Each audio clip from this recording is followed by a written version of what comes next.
Assalamualaikum warahmatullahi wabarakatuh. Halo kawan-kawan programmer dimanapun berada di segala penjuru semesta. Terjumpa lagi dengan saya Sugi di channel Fosalgo.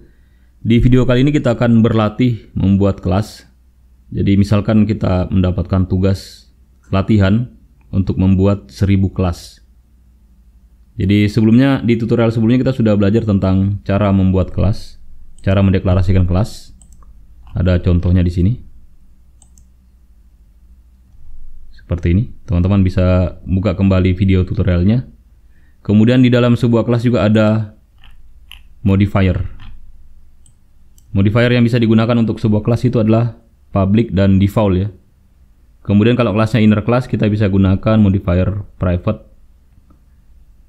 Kemudian ada juga modifier non-access modifier.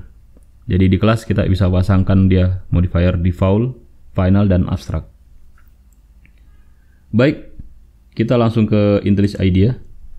Jadi cara kerjanya, kalau misalnya kita kerjakan manual, kita akan buat secara seperti ini. Misalnya kelas pertama, kelas 1 misalnya. Ya, ini jadi satu kelas. Kemudian kita buat lagi kelas 2. Kelas 2. Ya, begitu terus sampai 1000. Dengan membuat variasi modifier. Ada yang public, kemudian nanti ada juga yang tidak ada yang default ya, tidak ada modifiernya. Kemudian misalnya ada juga yang kita beri nama kelas 3. Misalnya dia public dan abstrak juga. Abstrak. Begini. Bisa. Tapi kita harus buat ini sampai sebanyak 1000. Cara cepatnya mungkin teman-teman bisa copy juga ini sampai 1000 ya. Diganti lagi nomornya 4 dan seterusnya. Sampai 1000. Tapi mungkin cara ini kurang efektif. Kalau kita sudah tahu cara penggunaan looping, misalnya for atau while, kita bisa buat ini menggunakan kode generator ya, atau kelas generator. Generator untuk membangkitkan kelas atau untuk membuat kelas. Jadi caranya seperti ini. Kita tuliskan di sini, misalnya kita mau buat 1000 atau jangan 1000 dulu, kita buat 10 saja. Buat 10 kelas, kemudian dengan variasi access modifier dan non access modifier. Jadi nanti kelas kita ada yang abstrak, ada yang final, tapi tidak bersamaan abstrak dan final. Kemudian ada juga access modifier yaitu default dan public. Tapi ini boleh bersamaan ya, boleh public sekaligus abstrak. Nanti boleh juga public sekaligus final. Boleh public tapi tidak ada modifier abstrak dan finalnya. Tapi tidak bisa bersamaan abstrak dan final. Jadi ini dipisahkan arraynya. Ini nanti akan kita rangkai menjadi sebuah kelas. Kemudian kita buat counternya. Counter variabelnya dari n sama dengan 1 ya. Kemudian ini ada saya buat label untuk looping, generate .2 ini perhatikan. Ini adalah label untuk looping while. Jadi nanti saya mau keluar dari while ketika jumlah kelas yang di generate sudah sampai num kelas ya. Misalnya di sini 10 berarti sudah sampai 10. Jadi while-nya ini adalah n sampai lebih kecil num kelas. Tapi sebenarnya ini bisa saja membuat lebih dari 10 ya. Mungkin ada proses di dalamnya yang membuat dia bisa membuat lebih dari 10. Makanya nanti saya akan paksa dia untuk keluar dari looping while-nya ini ketika n-nya sudah sama dengan num kelas atau sudah lebih besar ya. Oke. Kemudian di sini saya mau buat variasi modifier. Pertama saya looping untuk non access modifier. Ini saya looping dari yang default, abstract, dan final. Kemudian di dalamnya saya buat lagi nested loop lagi. Saya looping lagi dari access modifier supaya dia berpasang-pasangan nanti, bervariasi. Access modifiernya ada default dan public. Kemudian di sini saya baru mulai tulis kelasnya. Nama kelasnya nanti saya buat my class. Kemudian ada nomornya di belakang, my class 1, my class 2 sampai my class misalnya 10. Atau kalau di sini 1000 sampai my class 1000. Kemudian yang unik juga di Java, nama kelasnya sama dengan nama filenya ya. Kalau nama kelasnya adalah my class, berarti nanti nama filenya juga nama dari my class ini .java. Jadi nanti dia saya jadikan juga nama file. Kenapa ada src-nya? Karena saya mau simpan dia di bawah direktori src ini, di dalam direktori src.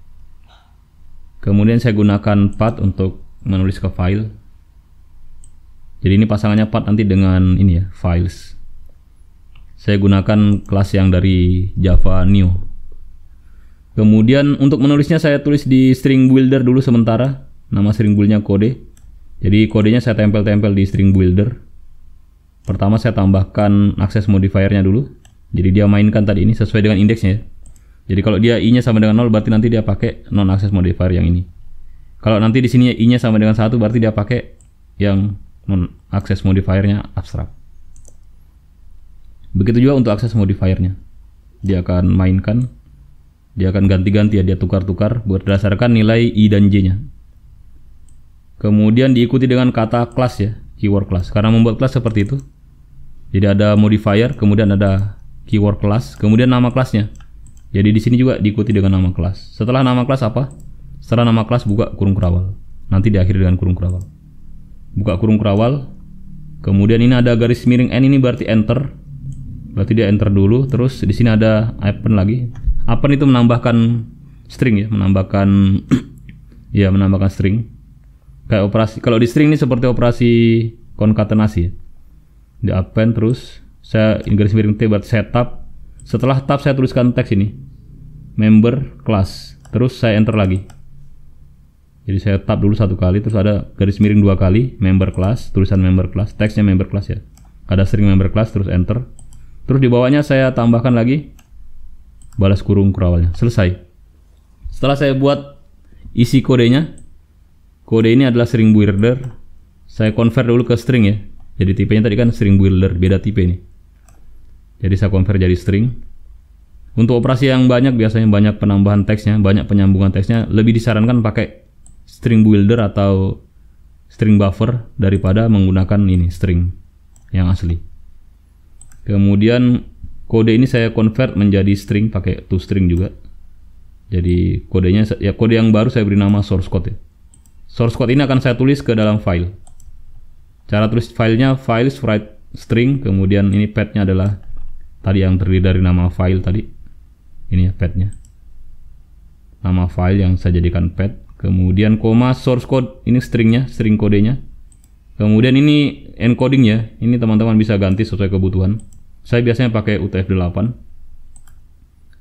Kalau teman-teman mau pelajari ini apa, boleh cari referensi tentang kode ASCII.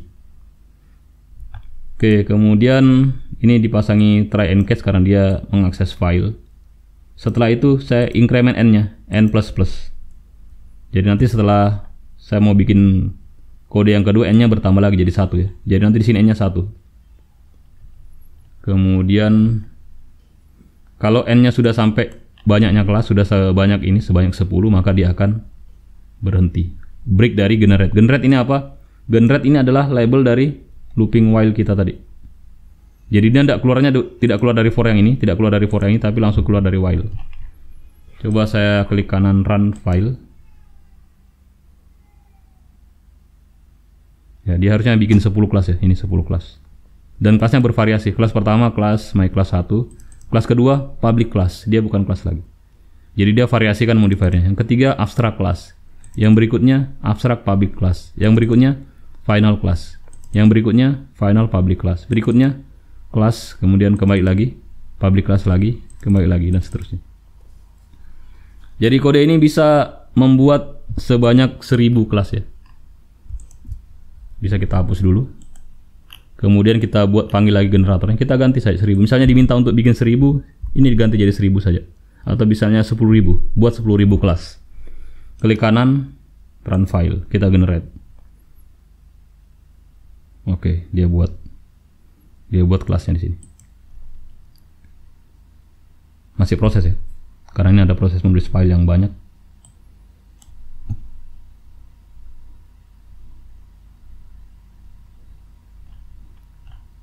Tunggu dulu. Ya, selesai. Jadi dia buat sebanyak 10.000 kelas. Jadi teman-teman harus sedikit menggunakan kreativitas, intuisi, kecerdasan ketika kita diminta untuk membuat tugas yang semacam ini. Karena memang tugas semacam ini biasa tujuannya adalah untuk memaksa teman-teman supaya lelah. Karena dari lelah itu biasanya terdapat skill ya, yang disebut dengan rule of thumb. Jadi teman-teman akhirnya tahu, oh caranya kalau mau buat kelas sebanyak ini tidak usah pakai cara manual. kita gunakan looping. Baik, saya kira demikian triknya, salah satu trik. Mungkin ada trik yang lain, teman-teman boleh share di kolom komentar. Jadi ini salah satu trik untuk mengerjakan jika kita diminta untuk membuat 1000 kelas ya, semacam membuat 1000 candi. Jadi kita gunakan looping dan kita gunakan juga operasi untuk menulis ke file. Dan ini kelasnya bervariasi juga ya, bervariasi, tidak monoton pakai public terus. Ada juga yang default, ada juga yang abstrak, ada yang final. Saya kira untuk tutorial kali ini saya cukupkan sampai di sini dulu. Kalau teman-teman punya pertanyaan dan saran boleh dituliskan di kolom komentar. Mohon maaf atas segala kekurangan. Jangan lupa like, share, and subscribe jika video tutorial ini bermanfaat. Insya Allah kita akan jumpa lagi di video tutorial berikutnya. Terima kasih. Wassalamualaikum warahmatullahi wabarakatuh.